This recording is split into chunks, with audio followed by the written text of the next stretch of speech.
You got to get going. You got to take action. The disciplines is the miracle process. And here's how to get the miracle of your future going as far as disciplines are concerned. Number one, do what you can.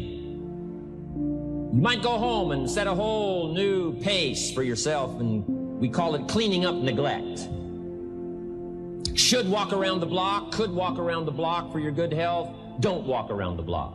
See, you're on the wrong track. Should read, could read, don't read. On the wrong track. Should call, could call, don't call. On the wrong track. Could change, should change, don't change. You're on the wrong track. Letters you haven't written, conversations you haven't had with your family, somebody you should sit down with when you get back home, get that job done. Don't let neglect destroy your days, destroy your life, and destroy your future. Go back and do what you can. Here are the three components that will allow you to create the mental habit of being happy the majority of the time and winning in every circumstance that you encounter. The first aspect of this is to not allow any outward experiences to influence you about how you think about yourself. You do this by changing the way that you react to circumstances. Instead of being a participant in the circumstance, be apart from it. Let's say you're a salesperson, and you make sales and you create commissions for a living. And you just spent the last 3 months of your time and money putting together a major deal, and it's just getting ready to close when your prospect backs out at the last minute. Your commission was big bucks, and you see it all going down the drain before your very eyes. And you say to yourself, I just knew this was a lousy business. Why did I ever go into this business in the first place? People are rotten. Now I have to start all over again. Whoa, wait a minute, time out. Stand outside of this picture for a moment. The circumstances are that the deal fell through, but how you react to it will have everything to do with your happiness and the success of future deals. Instead of moaning and feeling helpless, make a conscious habit of reacting aggressively and positively towards threats and problems. Don't let it affect you personally. It's just another deal in a world that's full of deals. Move on to the next one. You've got to be a dreamer. You've got to see the future finished in advance. You've got to see California while you're climbing 14,000-foot peaks. You've got to see the finish line while you're running the race. You've got to hear the cheers when you're in the middle of a monster project. And you've got to be willing to put yourself through the paces of doing the uncomfortable until it becomes comfortable. Because that's how you realize your dreams. Our great country was founded with dreams. They've always been important. Dreams are what caused thousands of people to leave their homes and families and start over in a land where anything was possible. To this day, dreams continue to bring people to our land of opportunity, to a country where you can start with little and end up with a lot, to America.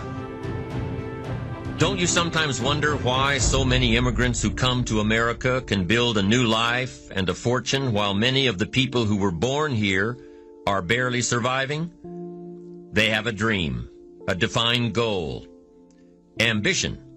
You know, for 20 years, I looked for the key which would determine what would happen to a human being. Was there a key I wanted to know which would make the future a promise that we could foretell to a large extent? Was there a key that would guarantee a person's becoming successful if he only knew about it and knew how to use it? Well, there is such a key, and I found it. Have you ever wondered why so many men work so hard and honestly without ever achieving anything in particular, and others don't seem to work hard and yet seem to get everything? They seem to have the magic touch. You've heard them say that about someone. Everything he touches turns to gold. And have you ever noticed that a man who becomes successful tends to continue to become successful? And on the other hand, have you noticed how a man who's a failure tends to continue to fail? Well, it's because of goals. Some of us have goals, some don't. People with goals succeed because they know where they're going. It's that simple. You can use all the information and all the advice and repairing all of your mistakes and adopting a new and refined philosophy so that the next 6 years can be totally different than the last 6. No other life form can do this. See, if you were a tree, you'd be stuck.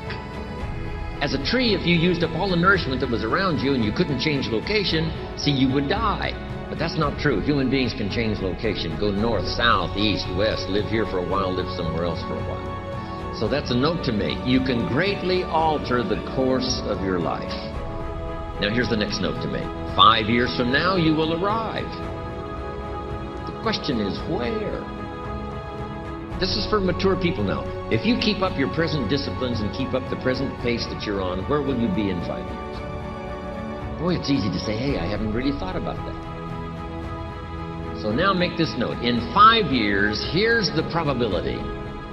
You will either arrive at a well-designed destination or an undesigned destination. Well-designed or undesigned. And I promise you, 5 years from now, you really don't want to arrive at an undesigned destination. Because you may very well wind up wearing what you don't want to wear, driving what you don't want to drive, living where you don't want to live, maybe doing what you don't want to do. Simply because you didn't design a better destination. So some of you are going to experience a breakthrough. Some of you are going to go back and look at your dreams and brush them off. Some of you are going to begin to look at yourself and say, hey, look here, I know I have not done all that I can do. Whatever goal that you have in mind, I want that to be a goal that will challenge you, something that will make you stretch. It was Osborne who said, unless you attempt to do something beyond that which you've already mastered, you will never grow. What is it that you looked at some point in time and you decided that you couldn't do it, that you talked yourself out of it? Whatever it is, bring it back out there. How are you going to do it? That will come to you in due time. See, you don't get in life what you want, ladies and gentlemen. You get in life what you are, not what you want. You see, the good news is that we can always become more by working to develop ourselves. So the first process of making this your decade, you've got to begin to take a look at your life and look at where are you right now? What are your strengths? What are your weaknesses? What gives your life a sense of fulfillment, a sense of joy? What does a full, rich life means to you? Happiness is a joy that most often comes as a result of positive activity. Like wealth, it too has a wide variety of meanings and interpretations. Happiness is both the joy of discovery and the joy of knowing. It is a result of an awareness of the full range of life, the color, the sound, the harmony. And it is the joy that comes from designing a life and practicing the fine art of living well. Happiness is being able to explore the offerings of life by perception, response, and enjoyment. Happiness is both receiving and sharing, reaping and bestowing. It is being able to feast on harmony as well as food, on ideas as well as bread. Happiness is freedom from the negative children of fear, such as worry, low self-esteem, envy, greed, anger, resentment, and so on. Happiness is an awareness and a grasp of the positive power of life and loving values. It is an order of thought, activity, and lifestyle. Happiness is values in balance. It is contact with people of substance. Happiness is contentment with the tasks of your life. It is thought inspired by, organized with, and rooted in your personal philosophy. Happiness is activity with purpose. It's love in practice. Happiness is both a grasp of the obvious as well as an awe of the mysterious. But for most people around us, happiness seems to be either something left behind or something yet to be discovered. Like all the good things in life, happiness is elusive by nature, but not impossible to capture. 3 things we must do to make our dreams come true. Visualize our desire. Concentrate on our vision. Work to bring it into the actual. The implements necessary for this are inside of us, not outside. No matter what the accidents of birth or fortune, there is only one force by which we can fashion our life material: mind. The bee and the snake draw material from the same plant. One transmutes it into deadly poison, the other into delicious honey. The power that changes the stuff into new substance is within the bee and the snake. Of 2 boys or 2 girls in the same wretched environment, one picks up an education, trains him or herself for place and power, while the other grows up a nobody. It is all in the boy or the girl. Each has similar material to work in. One transmutes it into gold, the other into lead. It's necessary that you seek out other people who think like you, who are growing, who have decided that they are not satisfied with where they are. See, I don't believe that necessity is the mother of invention. No, necessity, in my opinion, is not the mother of invention.